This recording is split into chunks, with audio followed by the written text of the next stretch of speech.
اور اب ہم آپ کو سناتے ہیں ذوالکفل علیہ السلام کا قصہ۔ قرآن عزیز میں ذوالکفل علیہ السلام کا ذکر 2 سورتوں یعنی سورۃ الانبیاء اور سورہ صاد میں آیا ہے، لیکن دونوں سورتوں میں صرف نام مذکور ہے، مختصر و مفصل کسی قسم کے حالات کا کوئی تذکرہ نہیں ہے۔ سورۃ الانبیاء آیت 85 اور 86 میں اللہ تعالی فرماتے ہیں، اور اسماعیل اور ادریس اور ذوالکفل یہ سب صابر لوگ تھے، ہم نے انہیں اپنی رحمت میں داخل کر لیا، یہ سب لوگ نیک تھے۔ اللہ تعالیٰ سورہ صاد آیت 48 میں فرماتے ہیں، اسماعیل، یسع اور ذوالکفل کا بھی ذکر کر دیجئے، یہ سب بہترین لوگ تھے۔ ذوالکفل علیہ السلام کے متعلق جس طرح قرآن مجید نے نام کے سوا کچھ ذکر نہیں فرمایا، اسی طرح نبی اکرم صلی اللہ علیہ وسلم سے بھی ان کے متعلق کچھ منقول نہیں ہے، لہٰذا قرآن و حدیث کی روشنی میں اس سے زیادہ کچھ نہیں کہا جا سکتا کہ ذوالکفل علیہ السلام اللہ کے برگزیدہ نبی اور پیغمبر تھے اور کسی قوم کی ہدایت کے لیے مبعوث ہوئے تھے۔ قرآن و سنت میں اس سے زیادہ سکوت ہے۔ باقی رہا سیر و تواریخ میں ان کا ذکر، تو کافی تفتیش و جستجو کے بعد بھی ہمیں اس سلسلے میں ایسی ٹھوس معلومات نہیں مل سکی جن کے ذریعے سے ذوالکفل علیہ السلام کے حالات و واقعات پر مزید روشنی پڑ سکے،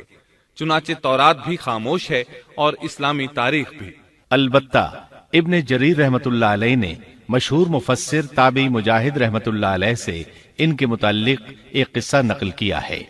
اسی طرح امام ابن ابی حاتم نے اسی قصے کے قریب کچھ آثار عبداللہ بن عباس اور ابو موسیٰ اشعری رضی اللہ عنہم سے نقل فرمائے ہیں۔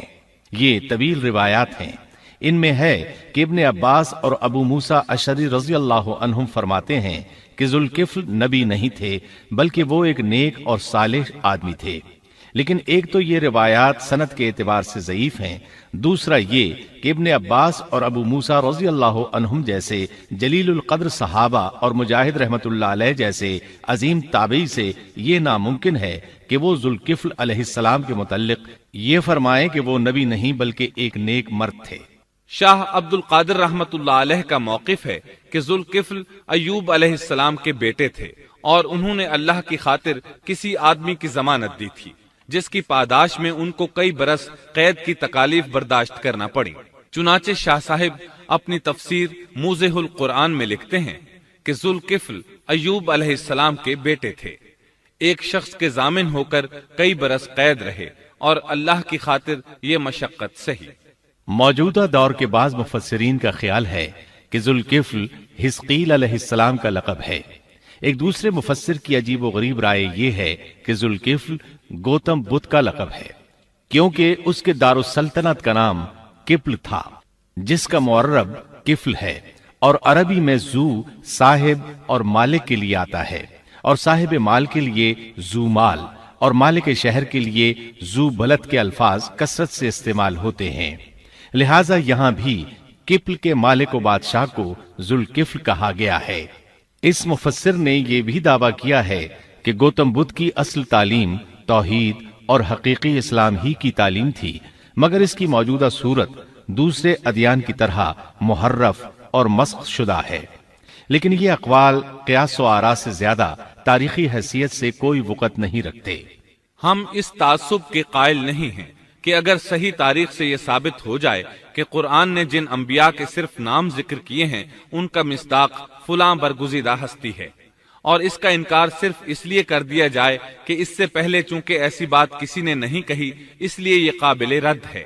یقیناً ہم اس حقیقت کو تسلیم کرتے ہیں کہ تاریخی حقائق کی جستجو کا باب بند نہیں ہوا، اور آئے دن نئی تحقیقات سامنے آ رہی ہیں اور جدید انکشافات ہو رہے ہیں، بلکہ ان کے ذریعے قرآن مجید اور احادیث رسول کے بیان کردہ واقعات کی تصدیق ہوتی چلی جا رہی ہے۔ ملحد و بے دین لوگ ان کا انکار اس لیے کرتے اور کرتے آ رہے ہیں کہ تاریخ اور فلسفہ ان کا ساتھ نہیں دیتے، لیکن اگر قرآن کریم کی بیان کردہ کسی ہستی کے متعلق مزید انکشافات روشنی میں آئیں تو ہمارے لیے انکار کا باعث نہیں بلکہ مخالفین پر مزید حجت اور دلیل ہیں۔ لیکن اس حقیقت کے اقرار کے باوجود اس سے یہ بھی لازم نہیں آتا کہ کسی واقعے کے متعلق کوئی شخص اگر محض اپنے وہم و گمان اور قیاس و انداز سے بے دلیل کوئی بات کر دے تو ضرور اس کو مان لیا جائے۔ چنانچہ ذوالکفل علیہ السلام کو گوتم بدھ قرار دینا ابھی تک اس سے زیادہ کوئی حیثیت نہیں رکھتا۔ ہمارے لیے دنیا کے مختلف گوشوں میں اللہ کے فرستادہ نبیوں پر ایمان لانے کے لیے قرآن کی وہ تینوں دفعات کافی ہیں جو دین اسلام کا امتیازی وصف ہیں۔ سورۃ الفاتر آیت 24 میں اللہ تعالیٰ فرماتے ہیں، اور کوئی امت ایسی نہیں ہوئی جس میں کوئی ڈر سنانے والا نہ گزرا ہو۔ سورۃ المومن آیت 78 میں اللہ تعالیٰ فرماتے ہیں، بعض انبیاء کے واقعات ہم آپ کو بیان کر چکے ہیں اور ان میں سے بعض کے قصے تو ہم نے آپ کو بیان ہی نہیں کیے۔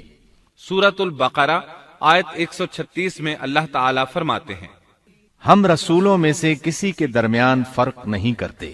اس لیے ایک مومن کا یہ عقیدہ ہونا چاہیے کہ ہم اللہ کے انبیاء میں سے کسی نبی کے درمیان کوئی فرق نہیں کرتے، یعنی تمام انبیاء پر ایمان لاتے ہیں۔